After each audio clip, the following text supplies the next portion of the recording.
இன்றைக்கி எங்கள் ஊரில் மழைன்னு சொல்லிட்டு ரெட் அலர்ட்டை விட்டு ஸ்கூலுக்குலாம் லீவ் விட்டுருந்தாங்க. நான் ஸ்கூல் படிக்கும் போதுலேருந்தே ஸ்கூலுக்கு லீவ் விட்டால் எப்போவுமே வெயில் அடிக்கும். அதே மாதிரி தான் இன்றைக்கும் இவங்க ரெண்டு பேரும் போட்டி போட்டு பால் குடிச்சிக்கிட்டே இருந்தாங்க. அவன் இந்த வெள்ளைப்பையன் இருக்கானே 4 பாட்டில் குடிச்சிட்டு அந்த கருப்பு பையனை இன்னும் குடிக்கவே விடல. அதுவும் சவுண்டு போட்டு வேற பால் குடிச்சிக்கிட்டு இருந்தான், விடவே இல்லை. மொத்தம் 4 பாட்டிலை காலி பண்ணிவிட்டு இன்னும் என்ன கொஞ்சம் குடிடின்னு சொல்கிற மாதிரி தான் சாப்பிட்டுட்டு இருந்துச்சு.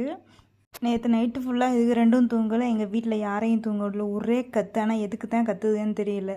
ஸோ இன்றைக்கினால தான் எல்லாமே ப்ராப்பராக மூடி வச்சுட்டு போகலான்னு சொல்லிட்டு எல்லாம் ப்ராப்பராக பண்ணிக்கிட்டு இருந்தோம். ஒருத்தனும் உள்ளே போய் அடைய மாட்டேன்ட்டான். அப்படி இப்படின்னு பிடிச்சி போட்டு எல்லாத்தையும் கவர் பண்ணியாச்சு. தீபாவளிக்கு வச்ச குழம்பு இன்னும் முடியலன்னு சொல்லிட்டு அதை சாப்பிட சொல்லி டார்ச்சர் பண்ணாங்க. நான் வேறு வழியே இல்லாமல் பொடி வச்சு சாப்பிட்றேன்னு சொல்லிட்டு சாப்பிட்டேன். எனக்கு பொடி பிடிக்கவே பிடிக்காது. பொடி சாப்பிடும்போது என் மைண்டு எப்படி தெரியுமா இருந்துச்சு, புளிய புடிச்சு காலை உடைச்சு அமுக்க சொல்லுகிற குடும்பம் அது எப்படி ஒத்துக்கும்பா? அது